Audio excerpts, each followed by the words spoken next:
Alam nyo na ba kung ano ang inyong ihahanda para sa Noche Buena? Hamon, queso de bola, at iba pang mga pagkaing pamana ng mga banyaga.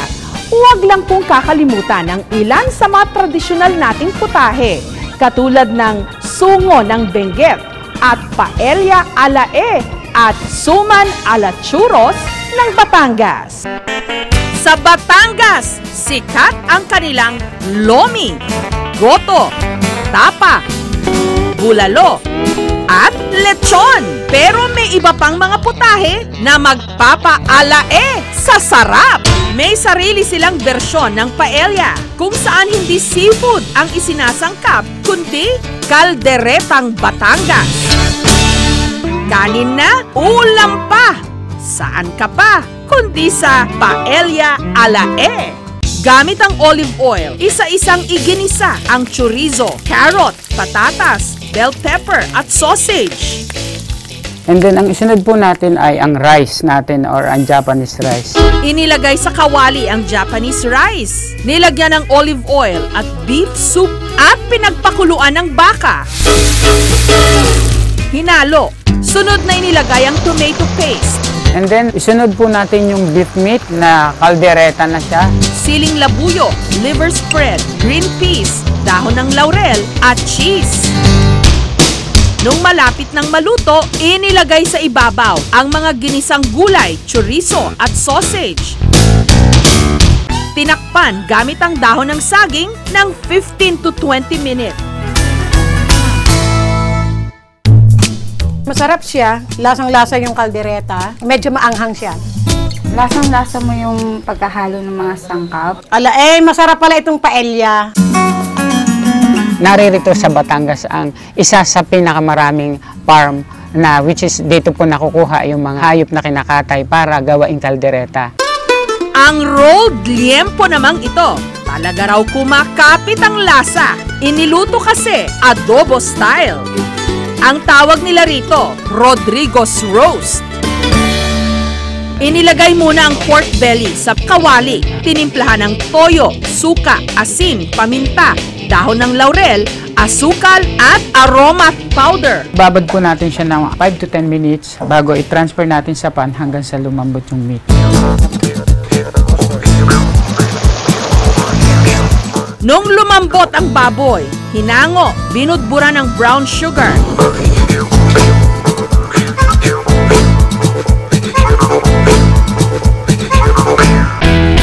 This is a real sweet taste to it. It's good.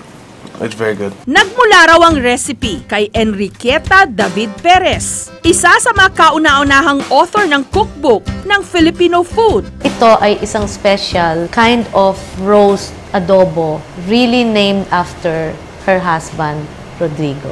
Itong si Enriqueta, gustong-gusto niya talagang nagsiserve ng mga specialty. Lahat ng ito, bahagi ng Batangas Food Festival na matitikman sa isang beach hotel sa bayan ng Lian. Isa sa mga nanguna sa proyektong ito, ang Adobo Queen na si Chef Nancy Reyes Lumen. Ang pambato niya, ang native chicken adobo with barako tablea. Hindi katulad ng karaniwang adobo na may sabaw o sarsa. Ang adobong ito, crispy.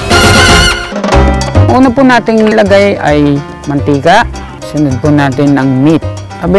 Habang binabrown po natin, pwede na natin ilagay ang ating laurel, salt and pepper. Ating chocolate tablea. Lagyan po natin ng kaping barako. Okay, stir po ulit natin. Brown sugar. Chicken broth. Isunod po natin ang kalamansi. Kalamansi po ang gagamitin natin instead na vinegar kasi ang kalamansi po mas masarap dito sa recipe. Pakuluin hanggang sa lumambot yung karne. Ngayon po malambot na yung meat, ating pong gagawin ngayon, ninit-nitin or is-shredded natin yung mga flesh. Ngayon po natapos na tayo na mag-nit-nit or mag-shredded ng meat, pwede na po natin siyang iprito para maging crispy ang ating chicken.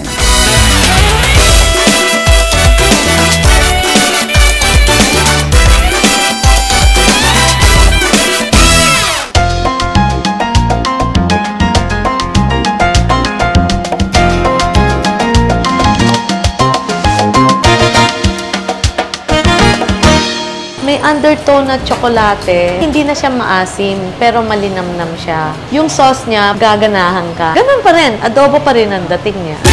Meron din ditong panghimagas, ang suman a la churros. Pinoy na Espanyol.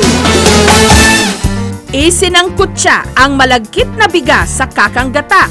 Tinimplahan ng asin. Nung naluto ang kanin, Kuha po tayo ng small amount, ilagay dito sa dahon. ibinalot, isinaing ulit. Nung naluto, i-deep fry ito. At para sa sauce, tinunaw sa isang kaserola ang chocolate tablea, butter, at condensed milk.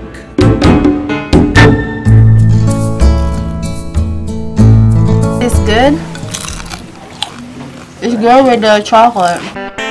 Isa pang pagkain na talaga namang dinarayo sa Batangas, tawilis. Pero ang sinaing na ito, imbes na tawilis o tulingan, bangus belly. Minsan, sawa na sila sa tulingan. Pinalitan lang namin, ginawa namin boneless bangus belly para konting leveled out. Ngayon po, gagawin po natin ang sinaing na bangus belly. Una po, irarab natin itong belly ng salt and pepper. Saka itong aromat powder. Lagyan natin siya ng konting olive oil. Ilalagay po natin to sa banana leaves or dahon ng saging.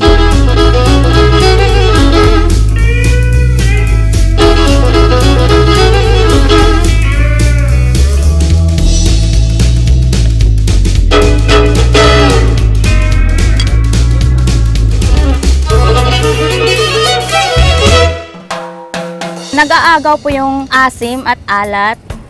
Masarap po siya.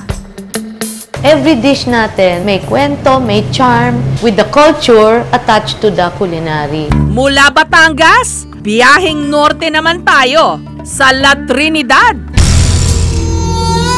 Sa Benguet, may pagkaing siguradong magpapainit sa katawan.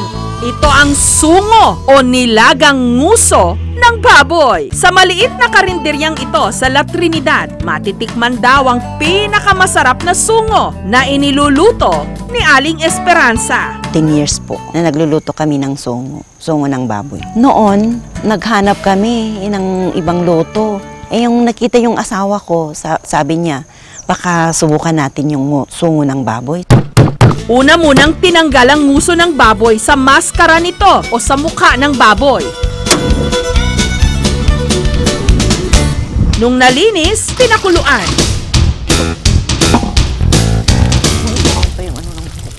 Nilagyan ng paminta, bawang, sibuyas, luya at dahon ng sibuyas. Pinakuluan hanggang lumambot ang karne. Masarap siya, malinamnam, yung sabaw, manghang dahil sa luya, tamang-tama dito sa klima namin dito sa La Trinidad. Ang mga ganitong paraan ng pagluluto para sa mga espesyal na putahe, hindi dapat malimutan para matikman ng mga susunod pang henerasyon. Kaya ngayon pong Pasko, baka naman pwedeng isali nyo ang ilan sa mga ito sa inyong Noche Buena.